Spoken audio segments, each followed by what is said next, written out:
I mean, honestly, in terms of the costume, there's one scene in Rio where he turns up with, sunglasses with the gold chain round and like a purple lilac sequined chemise and thing, and I'm like, you look like someone's aunt. I really feel like you're about to bust out a tray of sangria. It is really strange. Good for you for trying something different, but is it margarita hour? That's what it feels like.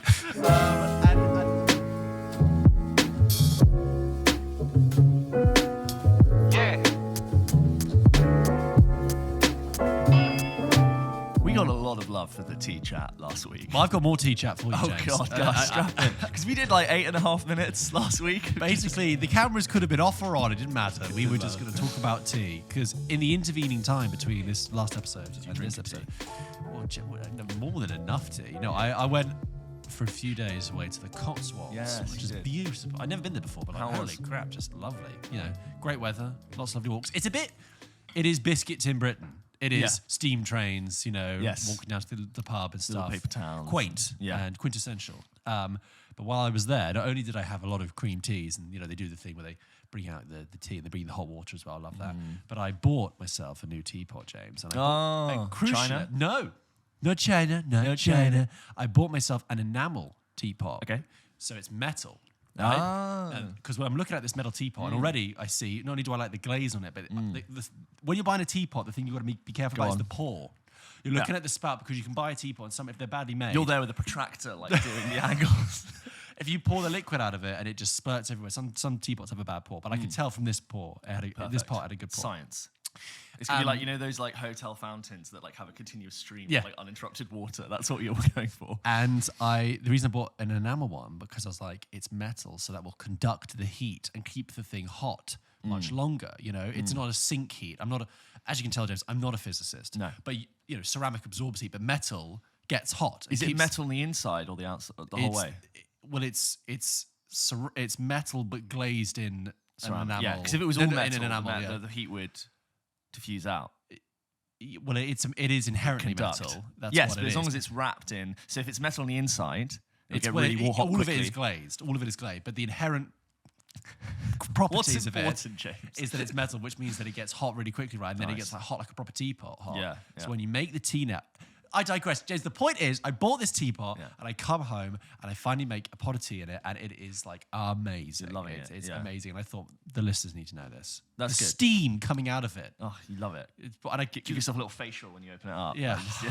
It's terrific. So I hope you... We had a lot of love for the tea chat. People are like, I thought I came here for the films, but I actually realised I came here for the tea. We are, we're multi-dimensional people. We love things beyond film. Yeah. And when we press record, we don't just go out and down. Over the years we've done this podcast, I've gotten lazier and lazier at putting all of this kit away because your chances are you're coming over in 3-4 days. So now the mics don't go away. Yeah. I just wind them for a couple of weeks. There'll be times where I just don't put the light away. I'm just I cannot be asked to do it. Cameras have to go. Yeah. There's gonna be a time where I'm like, George, you just stay there now.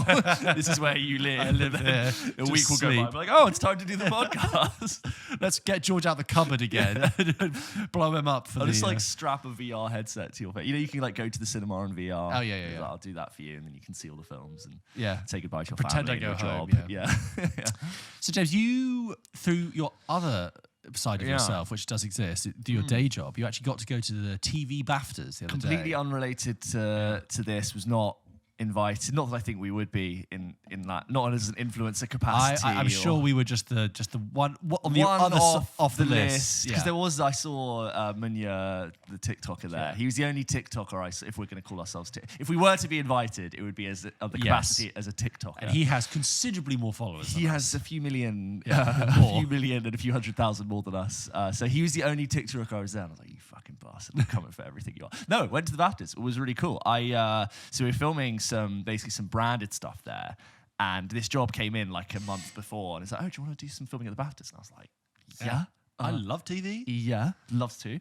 And then we had the red carpet was huge, and it was at it was in the South Bank Royal Festival Hall. Obviously, I didn't go into the actual ceremony. I saw them doing sound check, but we just had a bit on the red carpet. There's big chunks to the red carpet. There's like this first bit where you get sort of like a video production spot allocation, and then as the celebrities pour in, you basically just like yank them over and get them to do a piece to camera. BAFTA had like their own, and then like other TV and online things basically like have all these TV things. Then there's like the second phase of the red carpet, which is just like open pap, open press, pa pa pa pa pa. You've got some fans lining up there, and it was really cool. I saw a lot of famous people. There was this interesting point where once the celebs have done their like video bits, there is a queue for a photo wall to have your official photo against the wall.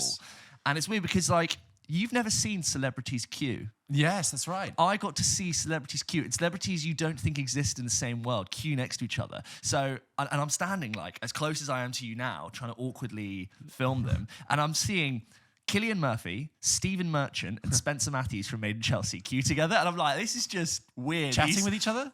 Ish, sort of like conversing. Nobody was really like, a little bit of chat, but not, like everyone had someone that they were with. Right. So they were sort of like passing hellos, or like Lee Mack next to like that person. I was like, this is just a weird like melding of worlds. So that was really cool. And then there are certain celebrities who don't have to queue. Kate Winslet, George. She doesn't queue. Oh, really? Gary Oldman doesn't queue. I actually thought Cillian Murphy could not queue. Maybe once Oppenheimer comes out, he won't have to queue.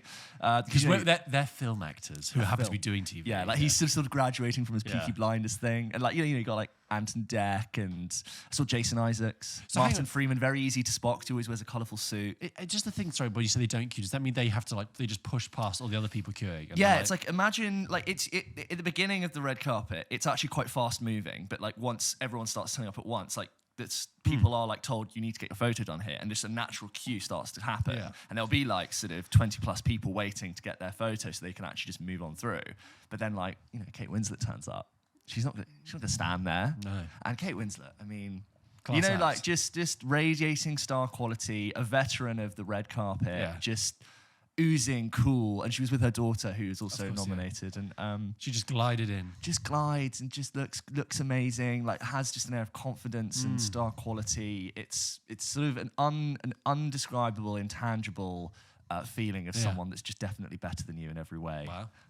But yeah, it's cool. That sounds very fun. And I've seen Kate Winslet in interviews, and she seems very nice. She does seem nice. But I had a very weird amount of access. So like it's very protective. You're not really allowed to walk around with a camera. I mean, you and I, when we've done red carpet stuff, we've been told very clearly, do not bring a big camera. Yeah. It's very political about, the press are allocated their spot. You can't just walk around and get better imagery than they do when they fight for their spot. But I was technically with a video camera on the carpet, and we were sort of told to stay in this area, but I was sort of always also instructed, like, if you can get like shots of people on the camera, like obviously don't take the piss, but like be there. So I'm sort of just like, I made friends with the security, and I kind of just roamed around the red carpet, and other people were like, how are you allowed to do this? And I was like, I don't know, Two but words, it's great. PULP KITCHEN. Yeah. They know me. And it was a really sunny day, so I took my jacket, it's black tie, but I took my jacket off, so I'm like tall in a white shirt, and I had so many people sending me screenshots of different media outlets of me in the back, just like looking, trying to find people. It's the most squinting I've ever seen you do, really. It was like really hot, and like Daisy May Cooper was there. She was great energy. She was like really happy to be there. I was like, oh my God, that person's here, and she was like hugging all the fans. Yeah, I saw her do a bit with Taron Egerton, which is really funny. Yeah, I saw Taron Egerton. Again, two worlds that I didn't know. Yes. That's what I found weird. It's like TV and like high prestige actor people and comedians and like Joel Dommett next to whoever. Like Joel who? Oh, never mind. And sorry. Yeah, like just people next to people you didn't think. And I was like, I've never seen this person queue. I always thought celebrities never queued, but they do queue. Yeah. And then I got like behind, when they like all the press are lined up and they're doing all these interviews, I got to go like behind them and just like get my own little version of their interview. Like, I don't know, pirating off of any of that footage can be used. It might be like that's like illegal footage, but I had a really good time just people watching for the day. One day, James. One day. Ramesh Ranganathan and Rob Beckett were hosting. Good. I didn't see any of it on TV, so I saw them warming up, and then on the red carpet, I was like, "Hi, Ramesh and Rob. Is it okay if I get a shot of you waving to my camera?" They were like, "Yeah, sure," and they like waved. And it was really awkward. They were like joking. Yeah. Well, because Ramesh is so deadpan. Yeah, exactly. Yeah. Oh, great. Well, I've had a good time. And one day, James, we'll walk the carpet. One day we'll go. And there'll be another person on the video. So, excuse me, James. Oh, I'd love to get a video of you. 20,000 right now. Yeah. Welcome to episode 77. 77. That's big. That's Is it? Yeah, 77 is like 1977 when Star Wars came out. That's just like a lot of it's a big Lower number. your expectations for this episode. If you're joining us for the first time, welcome to Pulp Kitchen. Which I know some people are. Some people are. The show grows. Who the hell show are these guys? They're continues to probably grow. thinking. We'll be talking about film and TV today. Probably just film, actually. We have no TV to talk about today, but we talk about film. And we should get on with it. We've got a couple of film reviews to do. do it. And we'll have some games at the end and some emails. And for all our returning listeners, hi How you guys. doing? So You're great, right. so great to have you back. Get in here. I hope you've had a great week. Come on. Yeah. Don't be shy. Take your shoes off, sit back, relax. Yeah. Let's have a nice time. Let's talk about some movies. So we're actually recording last time we recorded was about 10 days ago, but frustratingly, we actually managed to see a screening of a film called SISU after we recorded. So we're a little bit late talking about it, but the film is now out. We managed to get a chance to see it early at the Central, Picture House Central. Yes, again, nice cinema. Very nice cinema. Very, you know what, a huge screen that was very loud. Yes. But like for this film, I actually appreciated how loud and sort of imposing it was. This one's called SISU, and I don't know if you guys have seen any marketing posters for it. It's a very wearied, wrinkled, hairy, grainy, dirty man with little hairs flicking about and a big knife over the front of his forehead with flecks of gold blood. And SISU is a Finnish film directed by Halmari Helander and stars Jorma Tommila. And I'm already going to apologise for the pronunciation of these Finnish names, which I know I've probably butchered. And SISU is set in the sort of latter part of World War II in 1944. In Finland, and it is basically set in the countryside in Finland. We're sort of given a brief blurb of what's sort of happening in the war, and basically, after ravaging parts of the nation, the Nazis are essentially ordered to move out and are leaving a desolation in their wake. A scorched earth. And I assume it's shot in sort of that part of Finland because it's very much got a sense of place and location. And we start with our silent protagonist. What's the name of the silent protagonist? Atami. Just doesn't really matter. Dirty man, wild man, gold man. Our silent protagonist, who is he lives wild with the earth amongst the fjords, and he is a prospector who digs for gold. And at the beginning of the film, he finds a big lump of gold in the ground. And it's literally just like, him in a tent and his dog and a horse. That's it. Simple life. And he strikes gold, and the gold glows in his eyes and radiates all over him.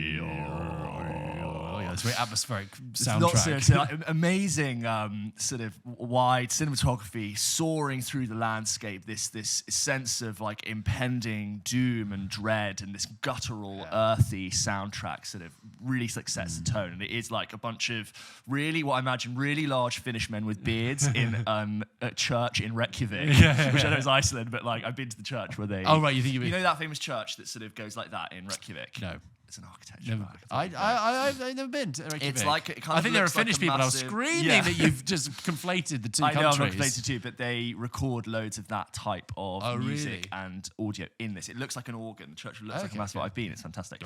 And they recorded the God of War soundtrack there. For anyone who knows, with Ben McCreary. But anyway, sorry. There's this like it's like that. And the Nazis are obviously like imposing on the people. And we also you see like flickers of war. You see like explosions off of the horizon. You Sounds. See bombers coming overhead. There's just the hint of war is over there. And also the sense that it's moving and retreating and ever sort of ebb and flowing. Meanwhile, we have two sort of remaining squadrons of Nazi soldiers that are left, basically all sort of drained, dirtied, slumped over the roof of a tank in the back of a car with a couple of prisoners moving through the landscape, being told that these are their orders. But who do they come across on the horse like a cowboy? It is our SISU.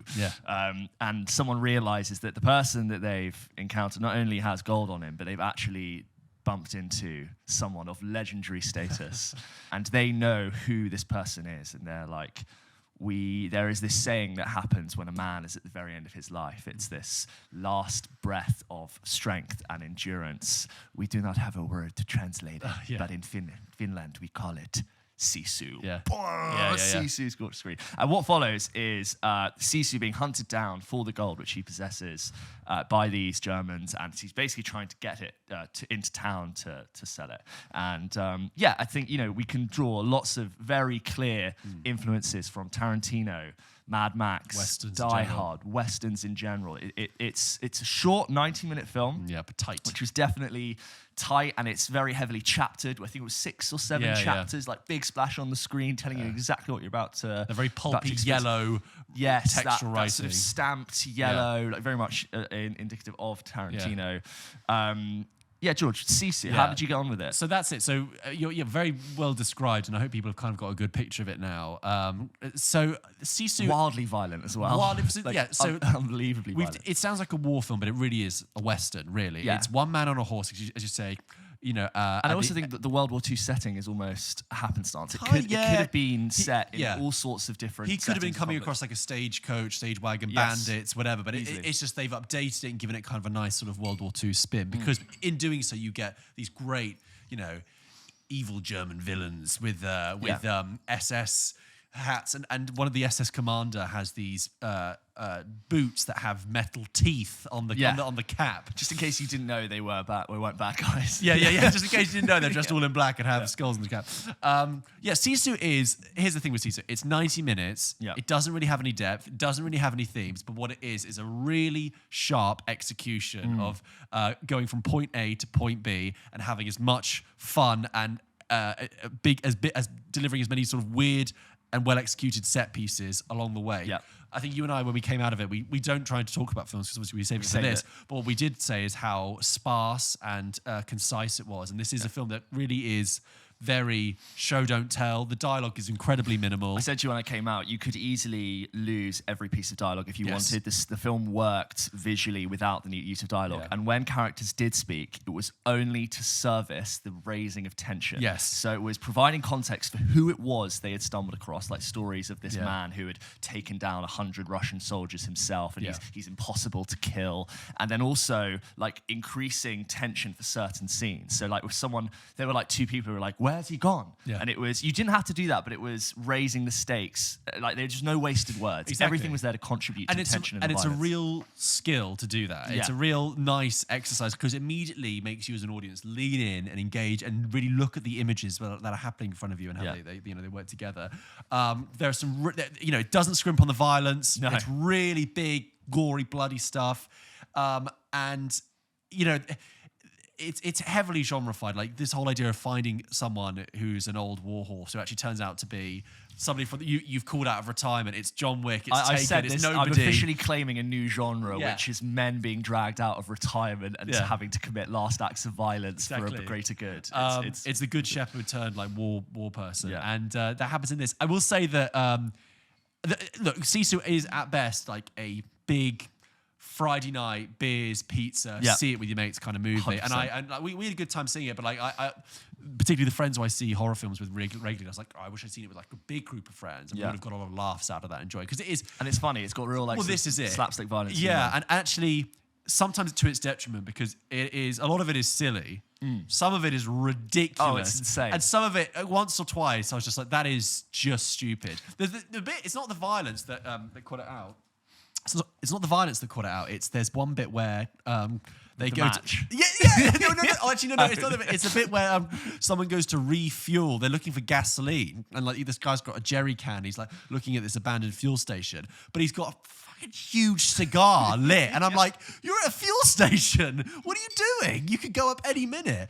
But yeah, there's some bits with improbable use of bodies as bullet shields. Oh yeah, remember when he throws the mine onto the guy's forehead? Yeah. How did he get the mine out? But like, despite that, it did a good job. I think it is ridiculous. There are moments where I think the whole audience laughs at the ridiculousness of it. But I think that laugh, I feel, is everyone kind of on board for it. Yes. I think there's moments like right up until the end where, I'll just say that the plane bit when Yeah, you yeah, realise yeah. what he's trying to do with the plane, and I'm like, this is just so insane that Yeah, this is yeah. going to happen. But I'm almost like, you've escalated the ridiculousness Yes. slowly over the course of 90 minutes. Yeah. You've not wasted my time with like useless bits of dialogue. So I'm actually on board to Yeah. see how ridiculous it can go. And I know it never really sort of annoyed me. I just thought it's good fun. Nobody's taking it too seriously. Totally. I think that's it. That's all it needs to be. A 90-minute Yeah. serviceable, Pure fun. good, pure fun thing with like really like strong violence, a kind of tongue-in-cheek sense of Beautifully humor. shot as well. Beautifully Amazing shot. use of the I mean, landscape. it does have the thing where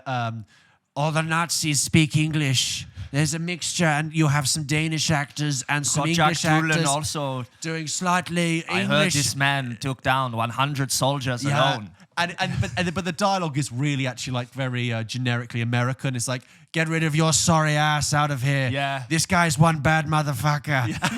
It's like they wouldn't even like No. even like English speaking Germans, like, which is just strange. But yeah, it's a good fun. I wouldn't have been surprised if there had been like a Lieutenant Aldo Rain-esque character Yes. like walk in, like just larger than life. Never really seen anyone like him kind of thing. So yeah, I think if you catch this is one. It's just that tight 90 that you can just throw on Yeah. and have a good fun with people. If you really kind of suspend your disbelief and just let the skill of its concision and its tightness Yeah.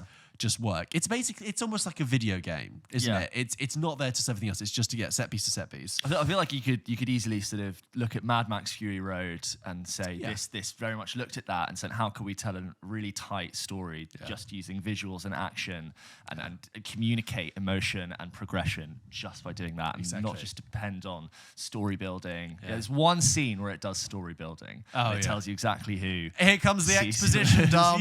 Yeah, Dumb. And then that's it. And it's Yeah. 5 minutes and then it moves on. I will say as well, just on a side point, we saw it at the Picture House Centre, which was very good. And there was a bit, well, I don't know if you saw this because you were kind of sat to my right, but there was in a front guy- of us. there was a guy in front. Completely separately to the Yeah, film. a guy in front of us.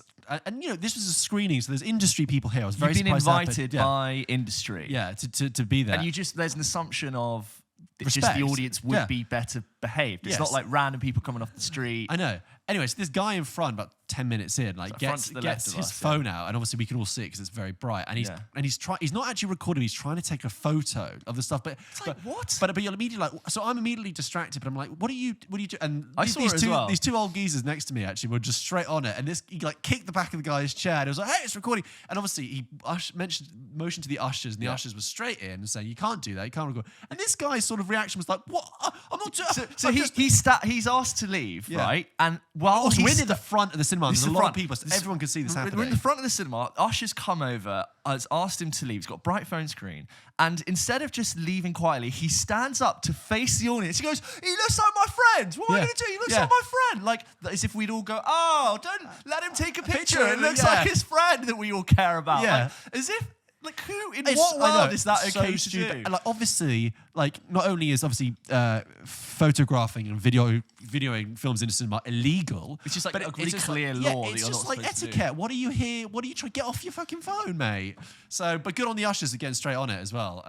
And I should say, later when I went to see Fast X, it was like the Men in Black were just like lining up against the Really? wall, Yeah. and they were like, do not take your phone out. At any point, I thought, if I took my phone out in Fast X, Vin Diesel was going to jump through with the car and just take off my head. Jason Momoa just Yeah, snaps your yeah. neck from behind. I have seen clips on. You mentioned this the other day. You talk about Guardian spoilers going on social media. I've seen people on my TikTok last scene of Fast X. It like filmed from a cinema, and I'm like, oh my god! Like, I just opened my laptop to get some points ready for when we review it in a second, and the mid-credits thing is an article in the Independent, and I'm So like, weird. well, that's just killed the whole thing. I will say it's probably the most interesting thing in the entire film, but we'll get onto that. Yeah. But it is a shame that films, their lifespan is just cut like immediately. Yeah. It's online, you can see it, whatever, and there's nothing really film companies can do to shut it down. But yeah, guys, don't get your phone out of And the if you're film. invited to a screening, like I know.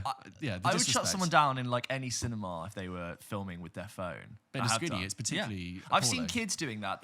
I've seen kids like Snapchatting pictures of a film that they're watching. I did it I'm like, what last are you year when I doing? went to see Top Gun Maverick at the premiere. There's Yeah. the guy in front was recording one of the scenes, and And then they left, actually, which is really And weird. this is like a 10, 11-year-old girl who was with her dad. And I'm like, how? I understand, like, Put your phone away, kids. just put it away and watch it. Anyway, sorry. Anyway, aside from the aside rant that, of, so Sisu, it's well- really, really good fun and well executed. Well Please go and see executed, it. tight, finished film. That's called Sisu, and it's out now.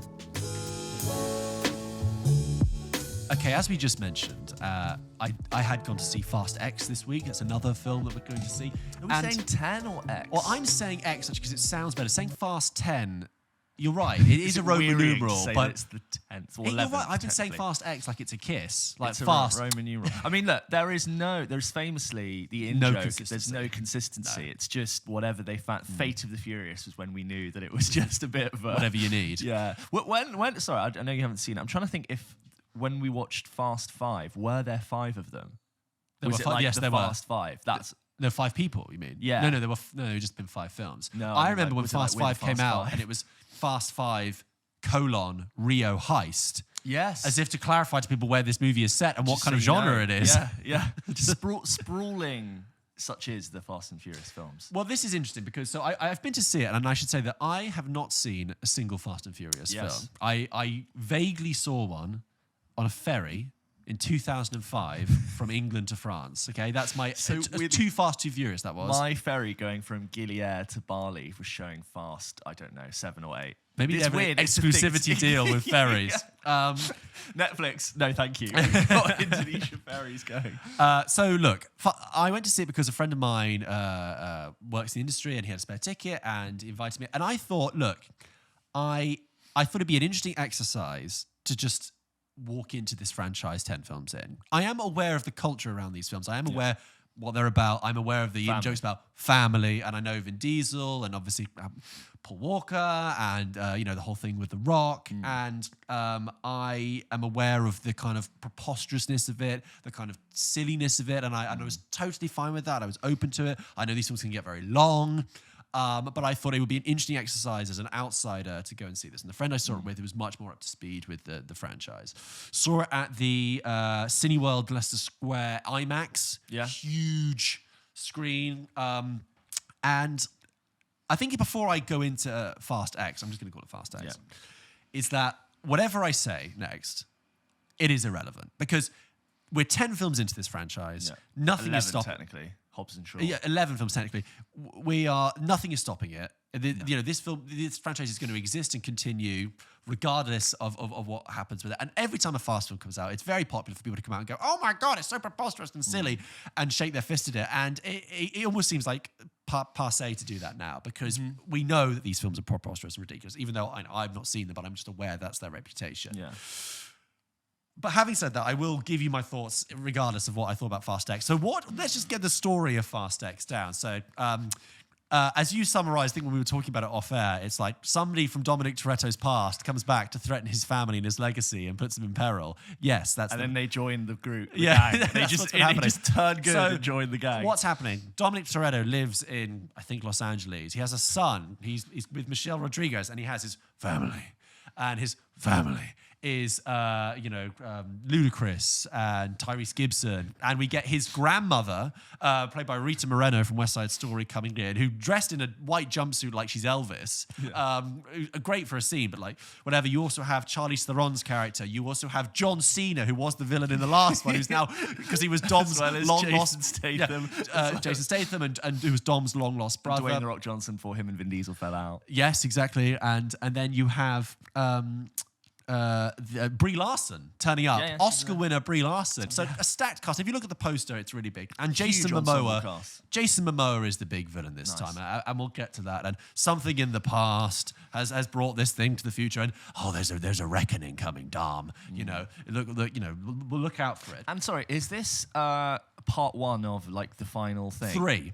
It's the part 1 of the fight. It's the end of the road begins. It was going to be Fast X Part 1, and now it's going to be like they were going to do then Fast X Part 2. Now there's going to be another 3. So it's the final. They're doing a final trilogy of So they're going films. to do X parts 2 and 3. Yes. They're not going to do 11, 12. No, they're going to do Fast X Part 1, Fast X Part 2, Fast X Part 3. I know, it's ridiculous. Somewhere someone has fallen on a keyboard when typing in these titles. Anyway, look, here's the thing to say about the Fast and Furious X, Fast and Furious 10. James, I really tried. I really tried to go into this and be open-minded and enjoy it from every single possible angle. I tried to think of it as turn your brain off, just enjoy the action, the spectacle, or try and enjoy it for its sort of scale and its preposterousness. Try and enjoy it ironically. Try and enjoy it with the mate of mine. But I couldn't, James. It's bad and it's really, really boring. That's the thing. It's 2 hours and 20 minutes of visual noise, okay? It is everything I feared it would be and more. I mean, again, ranting about it is kind of pointless. People always do this every time a fast film comes out. But just broadly speaking, like, the editing's terrible. The pacing's terrible. The dialogue's terrible. There is no story. Dominic Toretto is one of the single most boring lead characters I've ever come across. He is a blank canvas of nothing. He is a banter black hole. Vin Diesel is a potato. He is just a potato on screen. He's a one-line family vessel. And his growl has got out of control. Oh, he has swallowed an engine, a car engine, and he just... An old And I'm like, what is going on? But there are things that happened in this film, big dramatic things, and his reaction is just so minimal and minute. It's like a few weeks ago when I talked about Bob Odenkirk talking about Steven Seagal, it's like, have you ever spoken to a rock? It's like, this is it. It's Vin Diesel's most wooden performance, and he's played a tree. Okay, like it doesn't make any sense. But that's the center of the whole film, and it's him in. I counted 3 different denim cut-off shirts. Of course, that's all he wears with his, cross and family. Yeah. And you've got a whirlwind of talent around him, trying to, Michelle Rodriguez trying to just like make him seem like a normal human being and make him seem like a father. Yeah, it's lots of that. Yeah. Damn. Anyway, so Jason Momoa turns up. You see the one when Michelle Rodriguez gets, she can't remember it, she gets amnesia and she tries to kill them, but then they jog her memory in the end. What? Doesn't surprise me. 6 or 7. Anyway, so that's that thing. I really struggle with that. I think, like, the pacing and the dialogue is so... the script, this dialogue is really poor. So none of the jokes land. There are so many long scenes that aren't the car scenes, right? And just sort of hang there. Yeah. The pacing is really weird. You'll have a scene start and then it'll quickly end. And every scene ends with someone going, "Don't worry, I know a guy." Or, "Don't worry, let's get some gear." Yeah. Just building and building. I think, like, all the things that you would assume with that. Even taking the dialogue aside, if I was like, I want to enjoy the spectacle, I want to enjoy the stuff, the scenes of action aren't actually that well shot. I didn't like the actual scenes of hand-to-hand combat and shooting. They're hand-to-hand combat. They're filmed very tightly. Wait. Okay. They're filmed very tightly, and they're cut like Taken 3. They're cut so quickly. I can't even follow what's happening. So apparently, Dom's just dispatched 3, squads of SWAT team people, but like I couldn't even tell. It's just a lot of noise. Go on. Was there a moment? I've not seen this. Was there a moment in the 3rd act where one of the good female characters and one of the bad female characters got locked in a room, but they fought, and it was like, we're women, so we're gonna have a fight? Yeah, actually, that happens every film. That happens every film. Yeah, it was. It's even in the trailer. Michelle Rodriguez. They got Ronda Rousey. It's Michelle Rodriguez and Charlize Theron. Yeah, there's always like the girls that have a big fight. Yeah, exactly. But there are like 4 different films happening. You've got something with Charlize Theron. John Cena turns up and basically does it's like a father figure camp comedy bit with Dom's son. You've got a whole thing in. There's a bit where they go to London. Yeah. And you have lots of B-roll of London, but then like you cut down in the alleyways, and I'm like, you're on a soundstage in Burbank, and there's a really bizarre random cameo with Pete Davidson, which it doesn't. They're meant to be in London, and they just don't care about the pretense of where they're meant to be. Yeah. So he's there, American. Someone knocks into something. He says that's going to be like $3,000 worth of damage. I'm like, you're meant to be in like Southwark. Well, this doesn't make any sense. Okay, but all that aside, having someone like me just like rant about Fast and Furious is kind of, like I said, I could be here all day till blue in the face. It won't make any difference. But I was sitting there, I was thinking, why isn't this working? What is it that isn't entertaining on any way? And I think the reason is this. For a film that's about death-defying stunts and cars leaping off of things and nitrous oxide boost and all that kind of stuff, all that kind of big-scale stuff, the film actually takes no risks. This is a film in which any dramatic situation, any conflict, any serious moment of threat can be CGI'd away with a car stunt, a car stunt that obeys no laws of physics. You didn't fear for your characters. Not really. once at all. No. Any issue can be teched away. Tech. I'll just hack into the love mainframe. Ludacris's story. I'll just tech. In the first films, Ludacris was like a mechanic who did street races by night. Yeah. And then you cut like 6 films later and he's like, I'm hacking into the Pentagon. He's like a quantum physicist in this. He's like, oh, this is a bomb with like a triple axle core, and you got to what?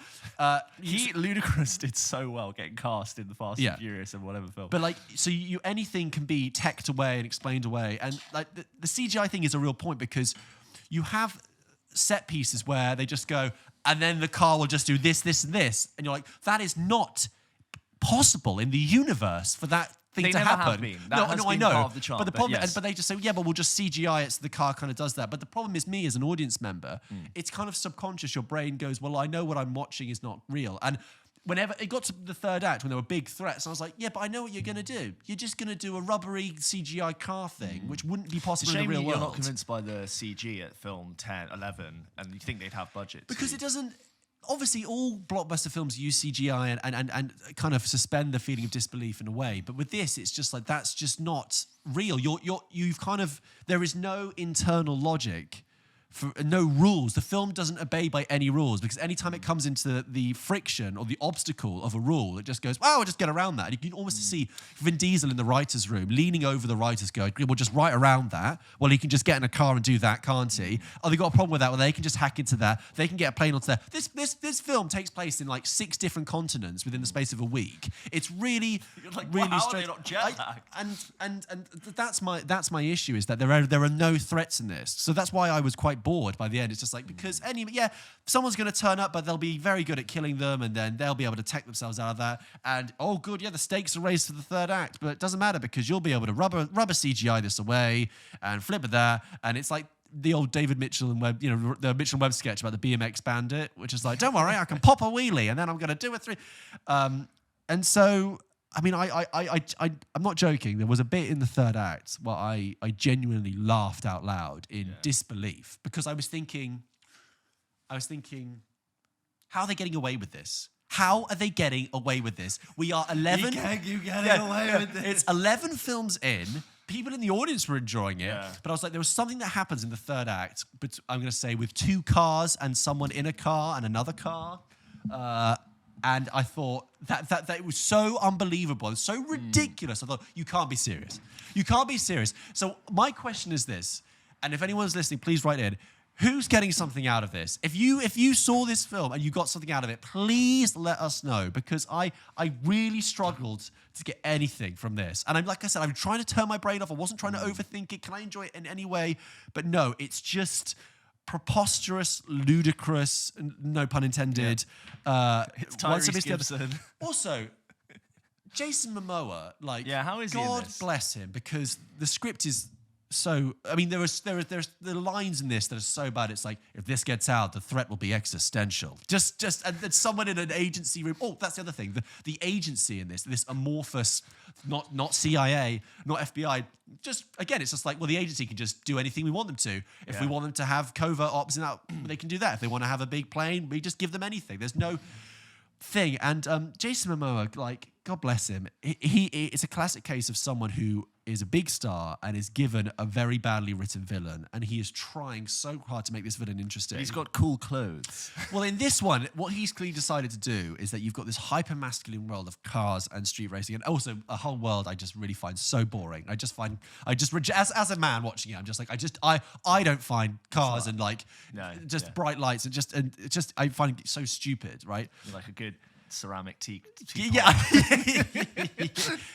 Enamel teapot, James. Enamel. Anyway, but in the context of that, Jason Momoa is trying to do something different. What he's doing, he's playing the villain as flamboyant. So you have this hulking mass of Jason Momoa. Snakeskin jacket. Well, he's not doing what John Cena did, and he's not doing what I assume The Rock did or whatever. He's just trying to be much more flamboyant and which I appreciate a little bit. There's a joke with him painting his toenails, and they've all been hyper masculine villains. Yeah, so this is different. And there's one. I mean, honestly, in terms of the costume, there's one scene in Rio where he turns up with sunglasses with the gold chain round and like a purple lilac sequined chemise and thing, and I'm like, you look like someone's aunt. I really feel like you're about to bust out a tray of sangria. It is really strange. Like, good for you for trying something different, but like, is it margarita hour? That's what it feels like. He really needed like. I really hope he got to keep his wardrobe, because they would have given him as much money possible. He'd be like, I can wear this. Yeah, because he's kind of like, motorbike. Yeah, exactly. Kind of guy. But he should have had like a side something to do some energy with. But God bless him. But he's the villain now for the next 3 films. Oh, is he? Yeah. Oh, James, this film ends on a cliffhanger, by which I mean the editor went, and we'll stop there. Oh, is it like Lord of the Rings 1? Like hard end? Huge meat cleaver. No, it's the more like end of The Hobbit 2 with like, what have we done? Cleaver down, end of the film, put it in the can, get them back for the next one. It's maddening. Do you have any questions? I think what has happened...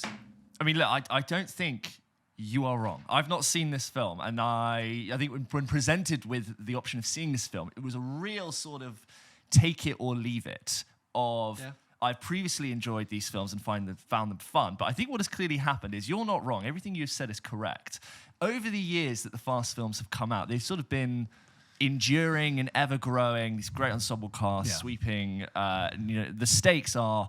and the budgets are rising every time. And it's similar to like a Mission Impossible. It's sort of around 4 or 5. It really sort of reset the tone and rediscovered itself, rebooted, and sort of just unstoppable train from there. You have joined in at the height of a heavy metal song. Yes. Like right at the chorus. Yeah. And you've walked into the concert and it's just blaring. And I'm not saying heavy metal is for everyone, but for some people who have been there for the entire song, has been built up slowly. And I think when I've been paying attention to movie culture, pop culture, and people watch the trailers for the new Fast films who absolutely love it, love what it's become, love the scale of it, people watch it with, especially the trailers, because there's always like a big stunt that is just beyond belief, which is, what are they going to do this time to, completely blow us out of the water? I think for me, critically, Fast 7 was sort of the peak of where, you were going to enjoy these films. And that was the one where in Dubai, they drove a Bugatti out of one skyscraper. Yeah. They fired an RPG. The explosion managed to propel the car that landed into the other skyscraper. That was sort of like the peak. This is just insane. I think what's clearly happened is nothing you said is wrong. And this one, I would never have said that, George, you're going to love Fast 10. But I think you've turned up at the worst possible time, just by a happenstance to do it. I think I've seen everyone. Wow. Maybe I haven't seen 9. One with John Cena. I don't think I've seen that one, but I've seen up to 8. I mean, I agree, and I think it's. I'm not the audience for this. Yeah, and I agree. I've come into this very late. There are people who've probably seen other, and who might defend it better. Yeah. And I accept that. It was an experiment.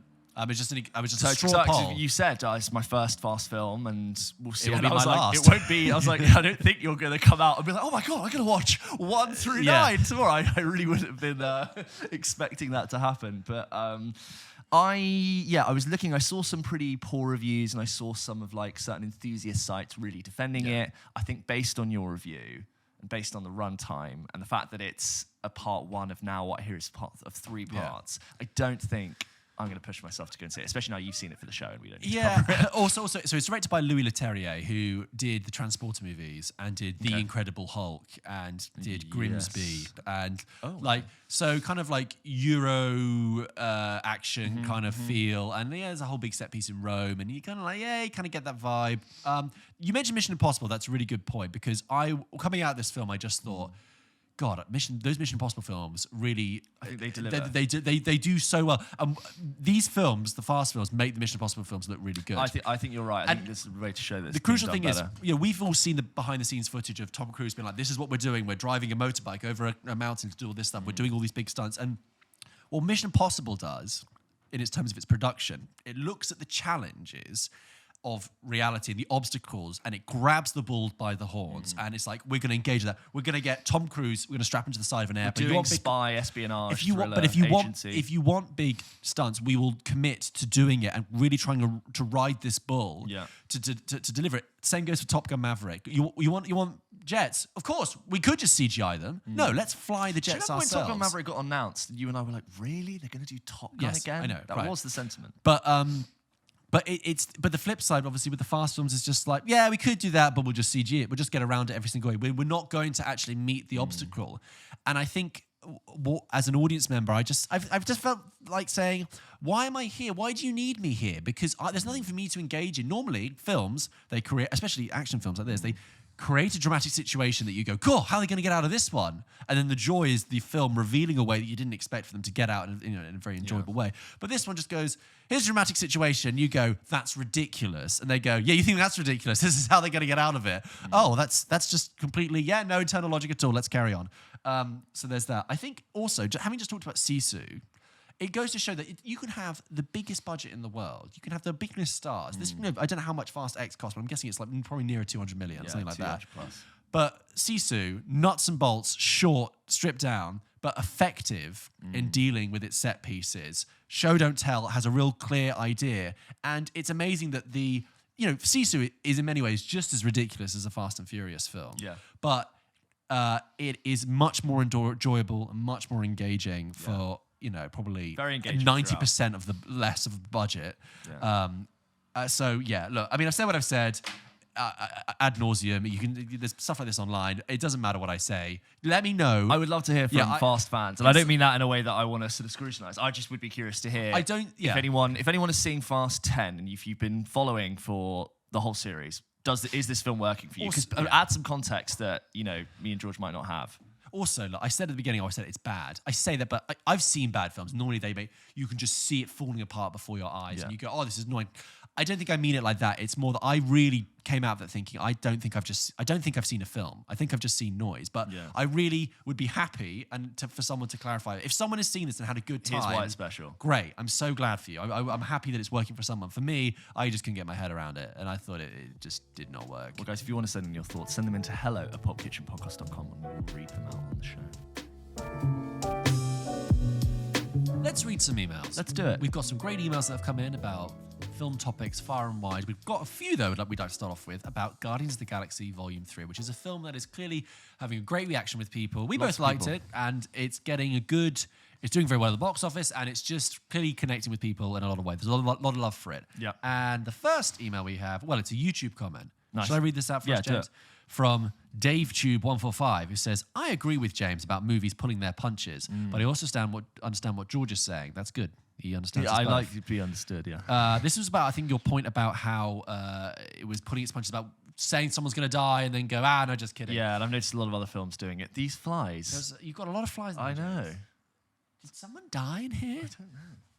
They're really sort of... It's the annoying flies that fly in pentagons. You know the flies that... Go on, George's getting it. Go on. Always smart. Shall I open that door and see if you can... Yeah, that's a good one. Hey! All right. I would really rather not have a story lead me one way, only to say, psych, just kidding, we would never let that happen. And this is true to the comics, in which way they always go, we're going to kill Bruce Wayne or whoever.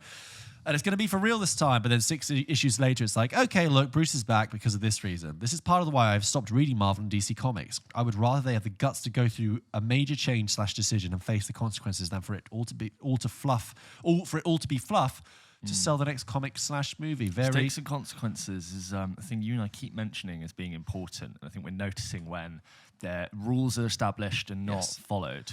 Yes. And it really sort of breaks your commitment and engagement with a piece of cinema. So the next email is from Trevor from LA. From LA. Now, this email came in prior to our recording. Reaching out to Trevor. Last show, we mentioned Trevor. We want to know how he's doing. And then before that episode came out, Trevor actually wrote in and said, long time no speak. Yeah. And then that episode came out, and Trevor, I think, has subsequently got in touch. But anyway, so Trevor comes back and says, cheers, boys, it's Trevor from LA. No, he doesn't talk like that. He just says, hi, boys, it's Trevor from LA. I'm hoping you react to this email like it's Johnny English Reborn. It's been a long time, but you're delighted it's here. We are.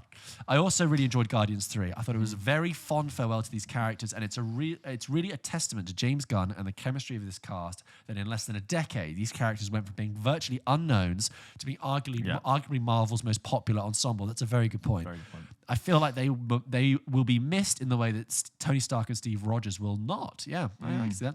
Something I noticed and wanted to get your thoughts on. There's a scene where the High Evolutionary puts a turtle through millions of years of evolution in seconds, but he's still frustrated by the results. In Ant-Man Quantumania, which we've just done a spoiler, watch out for that later in the week, a spoiler discussion about, one of the subplots is Hank's study of ants, who is convinced of their intelligence. Then when the ants get sucked into the quantum realm, yes, I remember this, they experience a time dilation and undergo millions of years in evolution in moments and become an advanced civilization that saves the day. Watching the turtle scene in Guardians 3, I was reminded of that. I couldn't help wonder if that connection was deliberate. I think it's completely coincidental, and I think that James Gunn was deliberately operating on a completely different realm. And I'm sure that if anyone walked up to James Gunn while he was making Guardians 3 and was like, oh, there's this thing in the multiverse, I think he went, la, la, la, la, la, la, la, don't want to hear it, bye, bye, bye, and carried on. So interesting coincidence, but I think not much. In terms of Guardians 3, two quick things. What do we think about Marvel's first F-bomb? I mean, it was there. I didn't really care. It was fine. There was you're allowed one, aren't you, for a 12A? In a 12A in the UK. And James Gunn said that apparently the Russo brothers had put an F-bomb in Endgame. I think it was when Tony Stark... but they subsequently took it out. So they were going to put an F-bomb in Endgame. It's when I think Tony Stark does the snap or whatever. And Iron Man. Yeah, basically. And Kevin Feige saw it and was like, it's fine, but like... You know, this would be like your legacy. And the Russo brothers were like, we don't want this to be our legacy that we did Endgame and it's got the F-bomb in it. So they took it out. And James Gunn was like, showed Kevin Feige, and Kevin Feige was like, yeah, it's fine. But, you know, like I had the same conversation with the Russo brothers, like, this could be your legacy. And James Gunn was like, fuck, great, yeah, that's amazing. I'd love that to be my legacy. And then the second thing is, Nathan Fillion is always and will always be a treasure. The British Museum should steal him and protect him forever. Lol. I do really enjoy Nathan Fillion. And stuff. Have him in more, please. Long live the king. T'Challa, obviously not Charles. Trevor from LA. Thank you, Trevor, very much for your thoughts. I'm going to just barrel through the next Guardians stuff. I know. This section just. Next one on Guardians. This one is from Josh, who says, hi, lads. This one is from Josh, who says, hi, lads. Me and my partner have both taken a trip to London this weekend from Liverpool and managed to catch Guardians 3 while we were there. We went to the VIP experience in the O2 and had a fantastic time. Oh, God, make the most of the weekend. We both thought the movie had great pacing, was emotionally engaging, and kept us completely interested. There was even a guy texting the whole movie with his phone on full brightness, but I didn't notice it until 5 minutes towards the end when the Dog Days started playing. He obviously doesn't share the same praise for the movie as we do. Which is a song, by the way, that's jumping back up the charts. Yeah, good for it. Have you seen the clip of Florence watching it? Yeah. So the movie definitely got our full attention, as even Avatar 2 was ruined by similar circumstances, but nothing could ruin this movie for us. In brackets, really enjoyed the Dog Day scene as well, as it felt very Guardians. My partner only critiqued the unrealistic spaces, breathability of character. I think, this sentence I believe Josh is trying to say how unrealistic it was that people can breathe in space for such a long time. Yeah, okay. But I feel like which we talked about. Yeah, but I feel like those films have established the rules that they operate in and stuck to them. So like people freeze a little bit, blow up a little bit, and then they can maybe be revived. But if you get there in time. Who else floats through space in like Thor can, but he's demigod, right? He's fine. Captain Marvel, she's fine. But in all the Guardians films, they kind of float and get a bit frozen. Yeah, their necks sort of like... Yeah, and then they kind of microwave them. They get back to reality. Okay. And I thought there was possibly one too many musical scenes, but completely understood why, considering the tone. We even went to Buckingham Palace Gardens the next day for a party, but we still said the movie was our favourite part of our visit to London. Isn't that great? I think you could do anywhere in the world, but that was the favourite thing you did. I didn't enjoy having to wait to listen to the pod, as I usually listen immediately, but I wanted zero expectations going in, so it could completely surprise me. Me and my partner even went to the cinema on the Wednesday before to watch Big George Foreman. That was a film that came and went. Yeah, I didn't. Finished at the same time as, which finished at the same times as a Guardian showing on opening day. So we ran out of George Foreman with our fingers in our ears going, la, la, la, la, la. Just an interesting fact to share. Just an interesting fact to share. Sean Gunn plays young Rocket and Kraglin, and Michaela Hoover plays Floor and Nova Prime's assistant, and both have therefore had two roles in Guardians movies. Also, Nathan Fillion actually also has a role in the first Guardians. He has a voice as one of the CGI monsters in the prison who says, I'm going to slather you up and do something like that. Kind regards to Josh. Thank you, Josh, for your email. I was in Liverpool just the other day. Lovely place. That is a thing, by the way, when you're in a multiplex and you see people coming out of the screen. I had that when I went to go see Ant-Man. I saw young teens going, oh, and the bit where thing. And I did that to be like, occupied my phone, TikTok, because people do come out and they're obviously talking about the film. Yeah, that's it. And you could really get screwed. They should have a one-way system. You have to go out, soundproofed, yeah. And lastly, our last email on Guardians 3 is this from Natalia, who says, "Hey, James and George, I have to say, just looking at this, Loads of hearts. loads of heart emojis, hearts, which we love. Very nice. Hey, James and George, love the podcast, heart. Longtime fan and listener, double heart. Thanks to the podcast, I've been more involved in the cinema world and have recently started to notice that I now pay attention to many previously unnoticeable details. So I can say for sure that your podcast and passionate approach to everything you do has helped me to grow and become a better film lover." Yes, Many thanks for that. We love that, Natalia. You are welcome. This is why we do it. And a heart A from heart us. emoji to you. Thank you so much. Watched Guardians of the Galaxy 3 a couple of days ago and then caught up with the episode about the film. I love that people are saving it. Yes. Love that. Like a little Little secret you've got. Guardians 3 appears to be one of the best Marvel films honestly, I think Guardians 3 appears to be one of the best Marvel films throughout the history, and I can hardly name a Marvel film that covers so many moral and ethical aspects. The film made me cry at a couple of instances and became one of my top favorites, perhaps after or even the same spot with George isn't Endgame. being I'm so, assuming, Natalia, that you are writing this very passionately, perhaps on your phone. But not left to send from my iPhone. Yes, which we appreciate. So it might be even better than Endgame, you say. This is the interesting bit. I teach ethics to med students, which makes the way you write that, I think, are you American? Are you American, Canadian? Med students. I teach ethics. I feel like that sounds like a very Scrubsy. I got my ethics class. Yeah, I got my ethics. Yeah. Yeah. Dr. Cox got Yeah. ethics. Anyway, I teach ethics to med students and plan to discuss the film with my students in terms of its ethical aspects, moral stances of the characters, etc. Hopefully the discussion will be at least partially as fun as your podcast. Another heart emoji. Another one back to you. Yeah. Thank you. Thanks to you, I've started to implement more films and film discussions in my lectures. Double heart back to you. I loved it when at school, when like a professor or like even at uni or at school, when you're like analysing stuffy literature, but then your teacher or professor brings in something really popular that you love from pop culture and makes comparison. Like, oh, you're just talking about Darth Vader in relation to like Iago from Othello. And I'm like, oh, I'm so engaged now. Keep on being great, Natalia. That's what she says. Look, Natalia, although you sign off Natalie, but your email says Natalia. So I'm going to say Natalia because I feel like it's the more official one. Yeah. But thank you so much for that email. That's so, it's very kind. And yeah, I love that you're reconnecting with film and that you're going to include it in your lectures. Yeah. Like, that's just so great. And I hope your students really appreciate it too. That's fantastic. That is all the correspondence we have on Guardians 3. But as you can tell, people have a really animated, engaged response to that film that we haven't seen with Marvel films for a while. And I think they should be watching that film closely. But also, in a way, it's like, shocker, if you make a film that really cares about if you make a film that care about your characters and has a good script and is emotionally engaging, shocker, people will love it.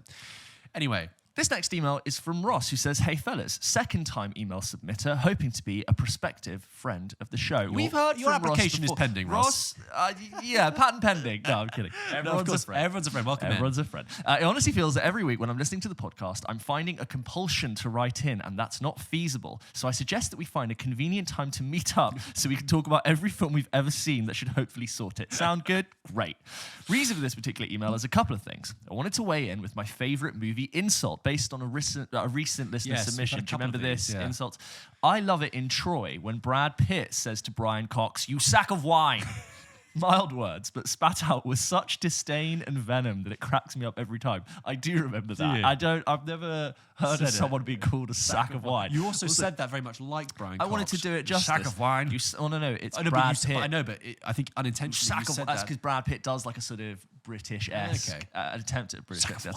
Also, sack of wine is a very sort of like old school reference when wine would have been in sacks. Yes. Yeah, it's not like a barrel. It's not a bottle. Like a hot water bottle looking Yes, thing. there's like sort of lined leathery things on the side of a camel. You sack of wine. My actual question is based on a recent viewing where I, a 32-year-old man, experienced The Godfather for the first time. It had always been a film blind spot for me, but even without watching it, I felt I knew the film, could predict its plot and its characters based on other mob/gangster movies. Just from the famous Don Corleone quotes, I felt had his character's number and assumed he was ruthless, violent, bloodthirsty arse of a bloke. But what I saw instead shook me to my core. I saw a man haunted and burdened by responsibility and necessity. He did whatever was necessary to protect his family. I really felt for him and was blown away by how I had misconceived the character and, to be honest, the film in general. I was basing it a little off Goodfellas, which I feel is entertaining but violence for violence sake and lacking heart. But Godfather for me had so much heart. I know this is hilariously not a hot take, but The Godfather is really, really good. I'm in love with it.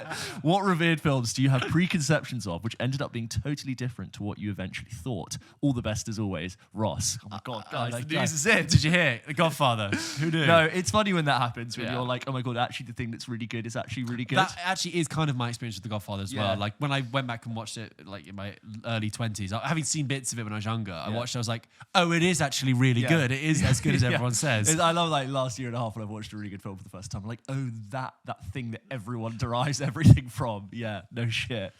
Ross, I hope you enjoy Godfather Part 2 as well. And I hope you enjoy The Offer if you want to go and watch that as well. The TV series on Paramount Plus. Good fun. George, any revered films did you have a preconception of which ended up being totally different to what you eventually thought? What about Jurassic Park when you watched that for the first time? No. Well, last year. Yeah. Kind of. No, I still was too familiar with it kind of in the ether.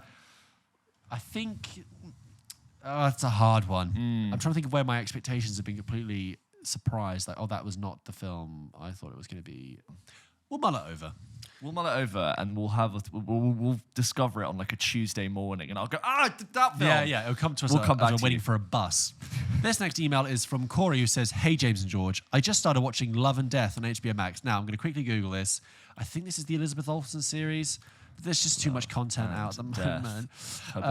Yes. Jesse Plemons. Jesse Plemons, Elizabeth Olsen. Yeah. Do we have this in the UK yet? I don't know if we do. Maybe it's coming. Hey, it says it's Hulu's. Right? No, HBO Max. Interesting. I don't know if we have this here yet, but we will find out soon. Got a bit of a mixed review on Rotten Tomatoes there, but anyway. Well, as you can tell, we haven't seen it. So yes. I'm curious on your thoughts about it, if either of you have seen it. No, we have not. So far, it seems interesting, but there's something weird about it. Is it because Elizabeth Olsen and Jesse Plemons were so recognizable in their breakout roles, Scarlet Witch / Todd from Breaking Bad, that they stick out a bit too much? Or is it because of the tone cinematography? I think Jesse Plemons is come out of his Todd Breaking Bad show. He's great. A really special He's a really actor. good guy. I like Elizabeth Olsen. I'm not sure I can answer that because we haven't seen it, but tell you what, we'll keep an eye out for it. And maybe if anyone else has seen Love and Death, they can comment. This next one is from Charlie. He says, "Hello, Pulp Kitchen. Hello. I'm a faithful listener to your show each week." What's that? Oh my God! Somebody goes to church regularly. A priest? No, they're always there. I mean, someone who a member of the congregation. I am picturing that you are like Silas in the Da Vinci Code, with like a minimalist dark room. Like instead of a wooden cross, it's like our picture of like that, and you've got this weird chain that you strap to your leg. Nomine Patris, the Spiritus Sanctus, the sirens are on our end. Tear bloods just coming out, bloods and tears coming out of your eyes. What does I say? I'm a faithful listener to your show each week, though must admit I only listen to each episode once, unlike some of the more avid listeners. I mean, how could you get the subtlety of our show? The nuances. Of course, that's absolutely fine.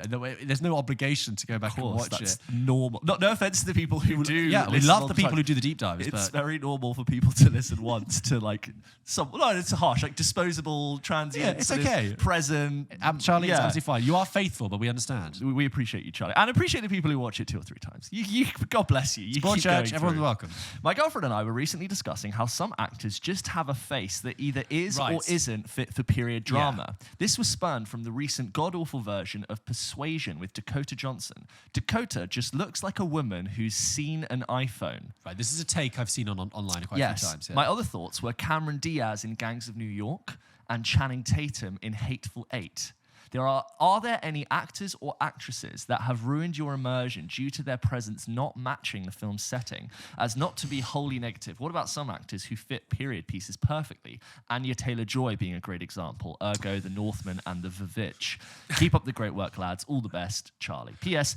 Aren't you guys familiar with the work of British director Ben Wheatley, currently making Hollywood strides, but his early catalogue is brilliantly thought-provoking? I direct you to Kill List and A Field in England, especially if you like films that leave you with something to discuss and mull over with friends. We'll get back to that, but George, faces appearing sort of out of place. I don't. I have seen that take online a few times. That sort of like slightly humorous thing. And it's funny how you dress someone. They sort of have a modern how they look. face. I get it. It's like I kind of laugh at it for like a minute, but then I'm like, no. Frankly, I think any actor can be in any period thing because it's all suspension of disbelief, and I don't read people in that way. The only time that I find people distracting is if they have brought they have such no, it's more like they have brought the baggage of another more famous role with them. So for example, in let's say The Hateful Eight, if Matt LeBlanc turned up, it might be a bit distracting, okay?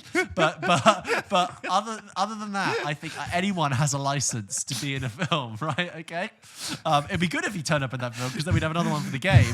What was he Eating a sandwich in the corner. Yeah. Oh, chef. So no, I don't. I think because any actor, I believe that any actor can bring anything to any role. I'm sorry. I just no. I feel like Jesse Plemons has an old face, like for oldie times. I agree. There are actors who look like they would fit. They're just the character actors you typically call would fit any time period and any place. Like Kyle Chandler, I think always looks best in like fits the 1940s, like he was in King Kong. By Espionage. Yes, King Kong, exactly. Totally. Just like even in The Wolf of Wall Street, which is like 90 set or 80 set, he looks like he's on the 50s. Yeah, yes. and that's a good example. But I don't think that the other way around. Do you have anything else to add? No, I think that's totally fair. On Ben Wheatley, I've seen Kill List and I've seen Free Fire, which I thought was okay. What was the one?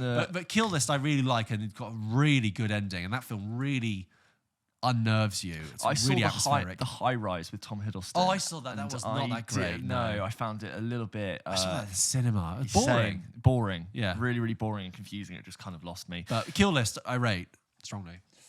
This next email is from Jack Parr, who says, "A fellow listener." That's the subject line. Hi guys, I discovered your podcast and absolutely love it. Yes, I put that dramatic pause in. Sorry, Jack. The way you break down films is intelligent and articulate. Oh, thank you. I'm an actor and writer, and I feel silly listening to you guys. I feel silly listening to you guys due to the fact I actually do this for a living. Don't feel silly. It's fine. Very inspirational listening to how detailed you go in with each criticism. Love it. Thank you, Jack. That's really kind. Very kind. Anyway, I listened to the Netflix Slate episode, that was a few weeks ago, check it out, of what's to come, and would love to go to events like this myself. I'd love to see what's on Apple Slate and other streamers like that. Do you have to be invited to these events, or is there a way to get tickets? I'd love to know your method if it's not top secret. Thanks, guys. Loving it. Jack Parr. They are invited to things. Only, yeah. I mean, look, we very kindly get sent an email from someone at Netflix who are always very lovely, very nicely invite us to go to these things. They are like media press events. Some of these things are more media PR sort of newspapery things, and some of them more are press more heavy. And some of them you find we're invited as like an influencer capacity, and we're very lucky to sort of do a little bit of both, which is really nice. But we will, as always, every time we go to an event where we're given exclusive access to cover something, we will always do it on the show. We're going to tell you exactly what was said, or anything that interests us, we will always do it. Because, I mean,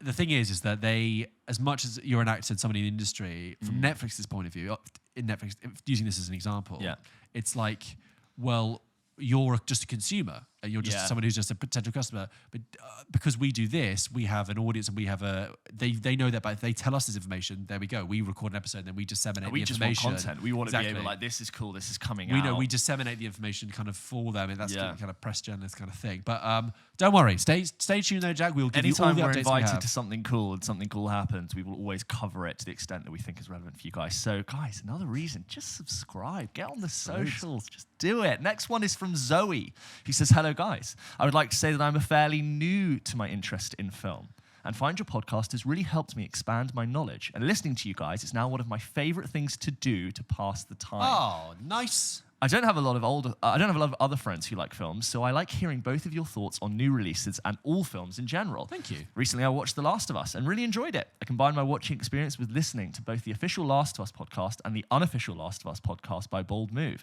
The way the releases came out, I would watch the episode first, and then the instant take from the unofficial podcast, the official podcast, and then the full take from the unofficial again. Wow. It was interesting to hear the thought processes right from the creators of the show, then takes of the fellow filmgoers. My question is, have you ever done this with a TV show? And what are your thoughts on consuming media in this way? Do you think it would be too much?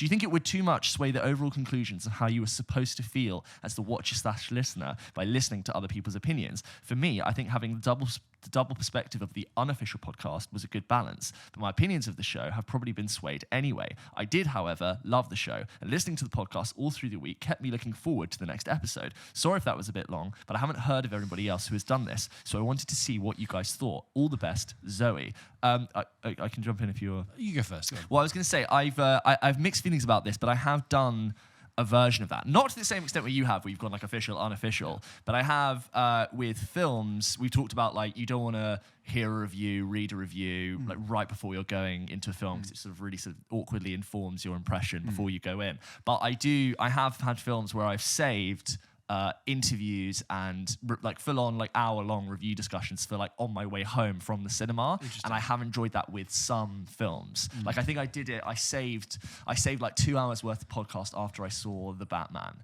and I really enjoyed like that was a 3-hour film, and I just got loads of like fan stuff. But I have found that when it comes to like really review-based podcasts. You don't want to come in straight with a review afterwards, but an interview with someone who wrote it, directed it, starred in it is always good to hear. Yes. That's always really nice. I agree. Getting primary information from the horse's mouth, as it were, from the directors and all the people behind it, and hearing their explanation of why they've done something in the film, whether successful or otherwise, is interesting. I agree. When I come out of a film, I usually give it at least half a day, I'd probably say, before I actually engage with fellow reviewers, because I want to make sure that I'm digesting it in my own way and having my own thoughts percolate it, and I don't want any other external influence to go in there, because I have, in previous times, come out of a film, read a review, and found that I've read it too soon after I've come out of it, and it's then affected the way I think about it. You almost want to like solidify and bake your opinion, and then you engage in the other opinions just to know and shape your opinion against that. So, sorry. No, that was it. And also, I'm not saying you should be suspicious of like publisher endorsed podcasts, but like, so I have, there's like PlayStation podcasts I listen to that are independent and they review the games, they talk about them freely. And then there's like PlayStation endorsed podcasts they're just marketing, right? But the people on them obviously they're not reviewing the content, but they're going to sit there and talk about how great this feature is. There's nothing wrong with that, but I don't use that as like I'm like, oh, this is just like an endorsed podcast to like interview someone or to tell me like what I can expect to do versus the review. And they're sort of, you have to consider them differently. Yeah. But there's nothing wrong with them. I think if you look at the charts on film and TV, on podcasts, they are littered with these official show podcast shows. Yes. Like there's The Last of Us one, there's a Succession one, any big show, The Crown, they all do really well. And I think people do want to just like digest and stir on an episode they've just seen. So they're definitely popular. Thank you for that email. The next one is from Joe, an email titled Best Film Character Names. Love the pod. I've been a constant listener ever since I discovered you around episode 4 on YouTube. Whoa! Episode 4. God bless you, Joe. Joe with that last name has written in before. Oh, I think so. I think Joe's a friend of the show. You know what? You are now, Joe. I mean, episode 4. Episode 4. That's like, hey, you old bastard. Yeah. We've been round the block a few times. I've been listening since episode 4. Shut up, Joe. Back in those days, they used to do food, don't you know? But he does say in brackets, highest quality produced podcast in town, by the way. Thank you very much, Joe. You do try. Just wanted to ask what your favourite film character names are of all time. Here are some of mine to include. Anton Chigurh from No Country for Old Men. Patches O'Houlihan from Dodgeball. Great shout. Patches O'Houlihan. All right, sport. Shooter McGavin from Happy Gilmore. Yeah. Marty McFly, Back to the Future. And Vincent Vega from Pulp Fiction. A lot of alliteration going on there. And not to be confused with Vic Vega from Reservoir Dogs. And there was an idea that Tarantino was going to do a film with them being brothers and stuff, but it never happened. I'd like to add Cliff Booth. From Once Upon a Time. Clifton Booth, and then my stone double Cliff Booth. And he says, best of all, Chaz Michaels from Blades of Glory. Never seen Blades of Glory. Oh, Blades of Glory is amazing. Stranson Fairchild, amazing. Amy Poehler and Will Arnett are like they're like skater siblings that have a really like weird Freudian relationship. It's very funny. People used to tell me I sounded when I was younger and I had floppier hair. I sound like Jimmy from Blades of Glory, which I never saw. Right. The guy who plays Napoleon Dynamite. Oh, yeah, John Hader, I think. Yeah, John Hader. Anyway, keep up the amazing content. Joe from Liverpool. In brackets, not to be confused with the other Joe from Liverpool, who had previously emailed in with such questionable takes as Monsters University being better than Monsters Inc. And we've had someone come in to defend Monsters which we'll get University, to. which I talked quite flippantly about, but I faced the consequences. James, any favourite film character names? Yeah, I said Cliff Booth is a recent one. Neo. It's just cool. Really? Okay, yeah. And it's an anagram of one. Yeah. Morpheus, Trinity. That's cool names. I've always liked Ferris Bueller. Yes. Because I've never met anyone called Ferris Bueller. Just got that kind of, hey, I'm Ferris Bueller. Is it like, are Americans called Ferris? It sounds quite an American name. Well, we'll have to get back to you on that one. That was the sound of my brain working. Thank you, thank you, Joe. I'm sure we don't have more answers for you there, Joe, but that's just a couple. This last one is from Harrison, who says, hello there. I just added I just added that in because you did hello there. First, I'd like to say that my fiance and I are big fans of the show. She emailed in recently and was ecstatic that you read our email on her birthday. Saf, wasn't it? Yes, Harrison and Saf. Hello, guys. Yeah, if you didn't know, they emailed in and said that they listened together. They sat down to listen to the show together, watch the show together. In their living room. So, which we now know is in the living room. Yeah. You and I, obviously, when we're given very little information, our imagination runs wild. And we're like, how do they listen? Where? What are they doing? How do they sit? And then they tagged us in an Instagram story of them watching the moment where we broke the fourth wall and stared into their soul. Brilliant. It was really great. Thank you so much for sending that. It made her whole weekend. She screamed a little bit, and then I think I actually believe her now when she says she is your biggest fan. She's up there. I mean, I think that's a strong claim. Yeah, go for it. She was like an excited toddler, and it was lovely. Oh, that's really great. We keep passing on the good word and have converted a few of our friends. My best friend is coming over to watch The Godfather this weekend after hearing you guys discuss it and realizing he's never actually seen it. Hot take. It's really good. It's really good, guys. We can confirm. Before I ask my question, I'd like to give a little context. I'm a writer and I'm composing a series of poems inspired by my love for film and TV and the impact it has had on my life. I love the artists that listen to the show. I respect poets because in this day and age, poets are like the OG content creators. Yes. You know, like 300 years ago. The first memes. Like Byron would be like, have you heard Byron's just dropped a new poem? He's like, yo, it's your boy Byron, just been on a grand tour of Europe and just boom. People would write puns and double meanings and go to the pub and listen to this one, guys. Yeah, that's so good. It was double the original, I'm going to send you this TikTok that made me laugh. Mate, have you heard Shelley's new poem? It's so lit. Oh shit, he just dropped. Everyone's seen that meme of Beethoven. Love a film and TV. The impact it's had on my life. Working title, My Life on Screen. Brackets, better suggestions are welcome. I spent a good chunk of my life at the cinema or in front of a TV screen, and I think this has largely shaped how I see the world. For instance, I watched a lot of rom-coms when I was growing up with my mum and my auntie, and this is likely the reason I'm a huge romantic, brackets, and serial crier. One poem I finished is called I Want to Be Like Jonathan Lipnicki When I Grow Up. It's about the time I became obsessed with vampires after watching The Little Vampire as a kid. I took it about as far as jumping off our shed roof in the hopes I would learn to fly. Wow. Do you remember that film, The Little Vampire? Just about.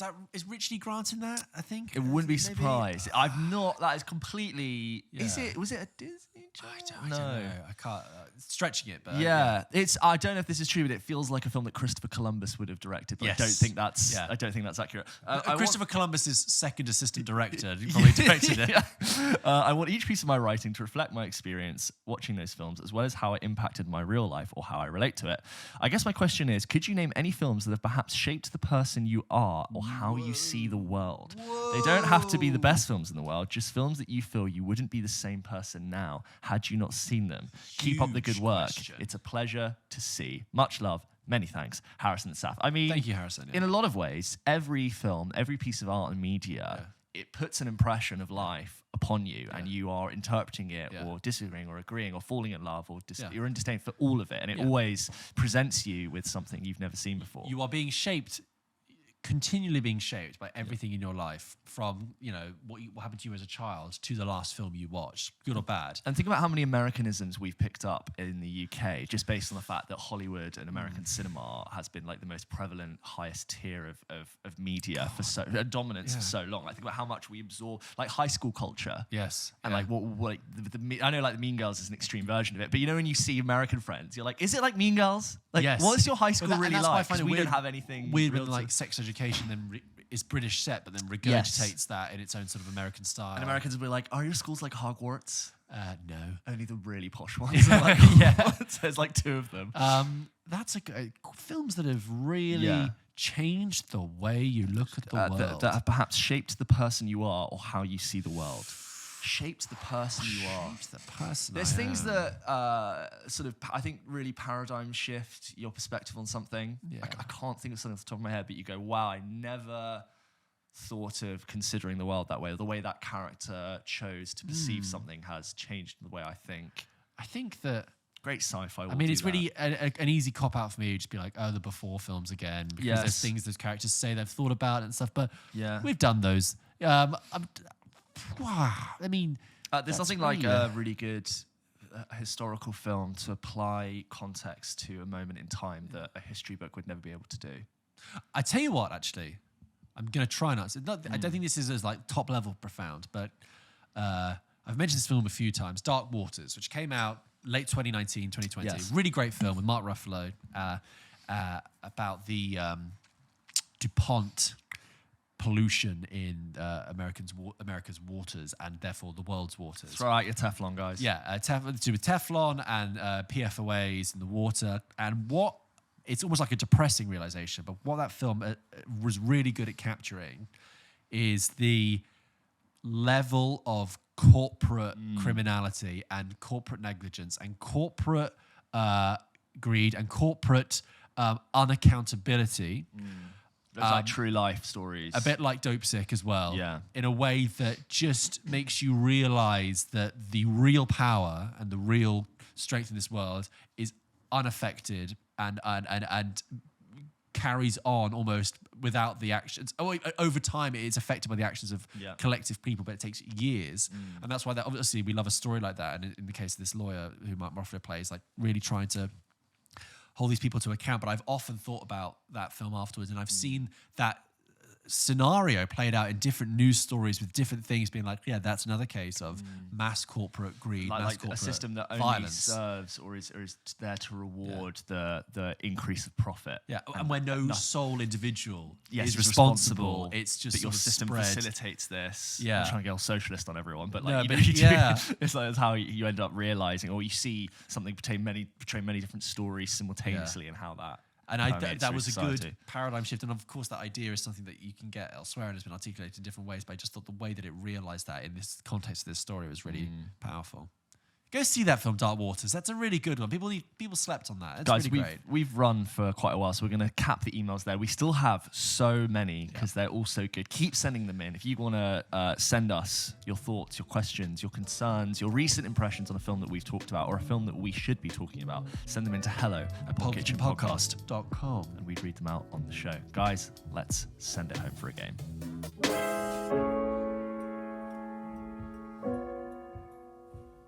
All right, everybody, it is that time where we unwind, we do a little bit of fun trivia, we throw some fun things back and forth. It's game time. It's the end of the episode. Well done for making it. Well done for listening for this long. You're our biggest fans. We love you. We appreciate you. Thank you for staying with us. We're going to play some games, George. I've got 2 miscellaneous games for you. These are quick fire, get them out. And then I have a game with a twist, but I'll get to that later. Okay. Right. I like it. This first game, ready? I'm going to give you 30 seconds to answer it. Okay, let me get my watch. Hold on. Stay there, everyone. Pull over. Okay, stopwatch. Ready? Okay, George. Okay. Name me 10 disaster movies. You have 30 seconds. Your time starts now.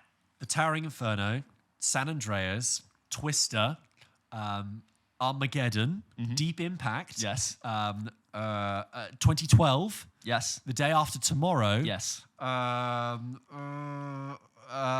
Disaster. Independence Day. Yes.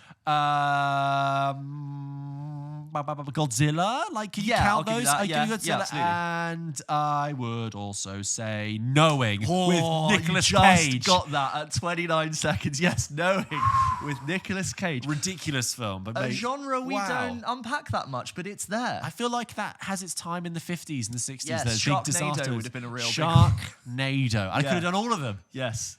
You got right to like 29. You Wow. came in with Thank Nick you. Cage's Good Knowing. question. Well done. Yeah, I just thought I'd mix it Disaster up a bit. movies. Disaster movies. Did I miss any big ones? No, I think you got all the ones that I probably would have mentioned. I'm not got it in front of me, but I was satisfied with your selection. Any Roland Emmerich film, basically. Yes, Roland Emmerich. You could have done this Independence Day sequel as well, which was... Oh, that's how forgettable that was. That was with Liam Hemsworth in there. Right. Right, next, miscellaneous quickfire.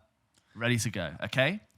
Name me 10 movies with a one-syllable title. You have 30 seconds. Your time starts now. Once. Jaws. Yes. Saw. Yeah. George is like recoil. Bug. It's a really freaking film. Yep. Mud. Yep. Brave. Yep. And that's time. Jesus, that's so hard. You should have given me longer. It's that hard. It's hard, isn't it? How many get 6? You got 6. You could have had Nope, Prey. We did those last year. I know. It's tricky, isn't it? That's a good question. It's really like not working. One-syllable films. Yeah, you can't have studied for that. It's a good one, isn't what it? other ones I could have got? I mean, apart from How many did you get? June. June, yes. June 2. That's a really good question. Isn't that okay, good? Good test, yeah. Okay, so this is the meat of the game, okay? I have in front of me the films of some of the greatest filmmakers to have ever put light onto celluloid, okay? And we're gonna do 2 rounds of this.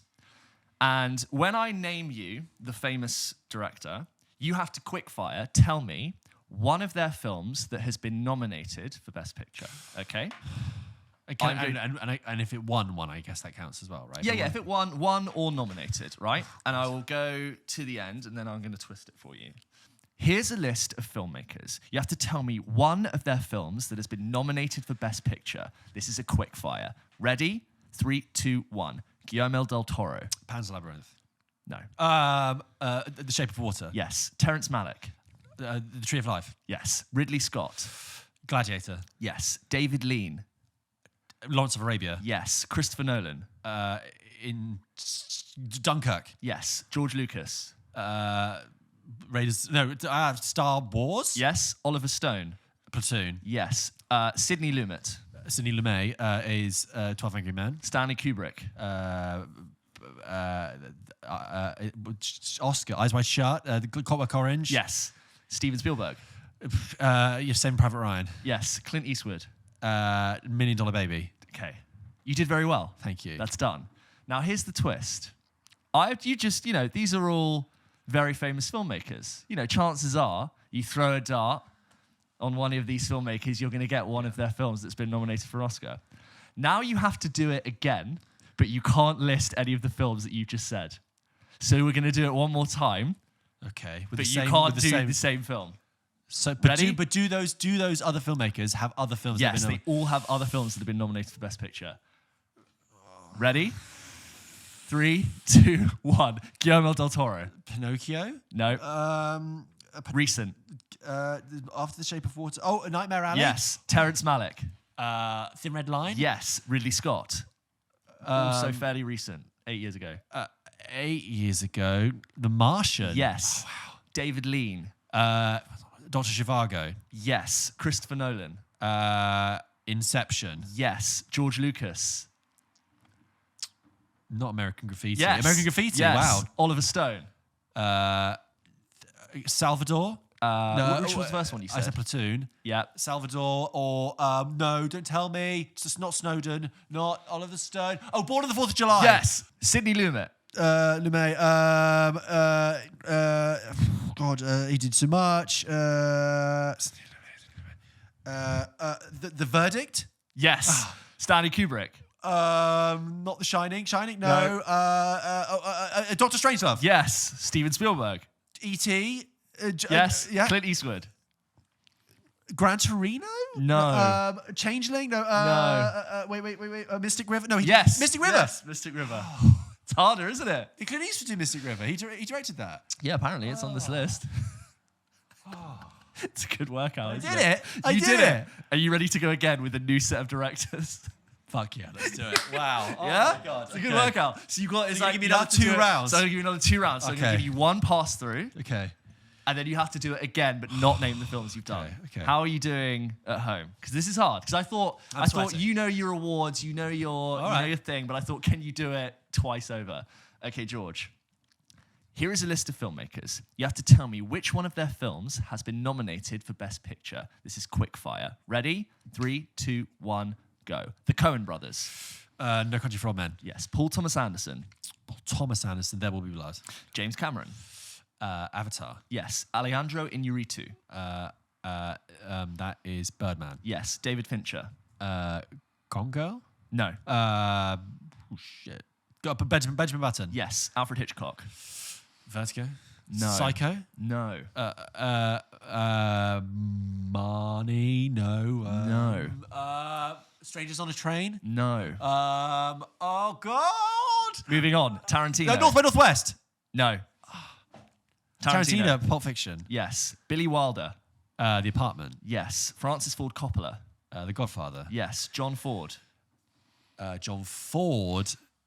Is that the man who would be king? No. John Ford. The Searchers. No. Moving Shane? on. No. No. Martin Scorsese. The Wolf of Wall Street. Yes. William Wyler. The Searchers? Shane? Wuthering Heights. Yes. Oh. Yeah. Is that the last one? Yeah, that's the last one. God, I did that. I did that at uni. That's why I know that one. Jesus Christ. Some easy ones and some hard ones in there, Okay. but they're all fair. And they've So got these are a all big filmmakers list. that have been nominated more than once for Best Picture. These are easily the ones I've listed. I mean, that's the Hitchcock. last. How can I not get Hitchcock? That's So I would spaced. reveal it to you, but there are with Hitchcock there are Several answers. where is Hitchcock? There are 4 answers for Alfred Hitchcock. All right, let's do it again. Come on. And some of the hardest ones have some of they're the oldest ones, but they've got like 13 films that were nominated. The problem is they're sort of from, up to 80 years ago. I think I know that William Wyler one. So you ready? We're going to go in again, the same list of filmmakers, but you have to name another film. You cannot use any of the films that you used in the last round. Ready? We're going to go in again. 3, 2, 1. The Coen Brothers. Fargo. Yes. Paul Thomas Anderson. Magnolia. No. Punch Drunk Love. No. Licorice Pizza. Yes. James Cameron. Avatar 2. Yes. Alejandro Iñárritu. Not Birdman. He did. What did he do? The one before that. The one. Oh God. The Revenant. Yes. David Fincher. The Social Network. Yes. Alfred Hitchcock. The Birds. No. Oh Christ. We'll do that at the end afterwards. Tarantino. Django. Yes. Billy Wilder. Some Like It Hot. No. Some Like It Hot is not. Are you joking It's me? not on my list. That one, I'm sure that one. But it's Billy. Okay. In that case, Billy Wilder. The Fortune Cookie. Billy Wilder. No, It's hard. They are old, but never mind. Francis Ford Coppola. Godfather Part 2. Yes. John Ford. It's hard. You're doing very well. John Ford. You can pass. Westerns. Martin Westerns. Scorsese. Martin Scorsese. The Departed. Yes. William Wyler. How Green Was My Valley. No. William Wyler. William. Ben Hur. Ben-Hur. Oh, did he? Yeah. All right. He's got loads. Well done. Okay. Would you like me to read? Can you do the Hitchcock and? Shall I read? Do you know what? Shall I just read them out? So for the Coen Brothers, Yeah. you can have No Country for Old Men, Yeah. Fargo, A Serious Man, and True Grit. Right. Paul Thomas Anderson, you can have There Will Be Blood, Phantom Thread, and Licorice Pizza. Got it. James Cameron, Titanic and the Avatars. Alejandro Iñárritu, you have Babel, Birdman, The Babel, Revenant, yeah. Babel. David Fincher, you got Benjamin Button, which you said, Social Network, and Mank. Mank. And then Alfred Hitchcock, it's Rebecca, Foreign Correspondent, Suspicion, and Spellbound.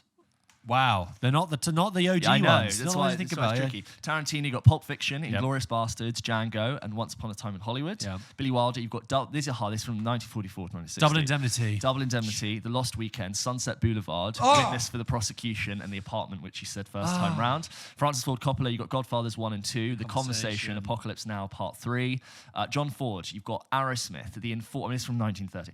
Aerosmith, The Informer, Stagecoach, The Grapes of Wrath, Long Voyage Home, How Green Was My Valley, The Quiet Man, Mr. Roberts, How the West Was Won. So they've got these old filmmakers have got loads. They just the dominance in the Oscars in the 30s and 40s. Scorsese, you've got Taxi Driver, Raging Bull, Goodfellas, Gangs of New York, The Aviator, The Departed, Hugo, The Wolf of Wall Street, The Irishman. Bloody hell. That's it, killing it. And William Wyler. It's hard, but he's got so many.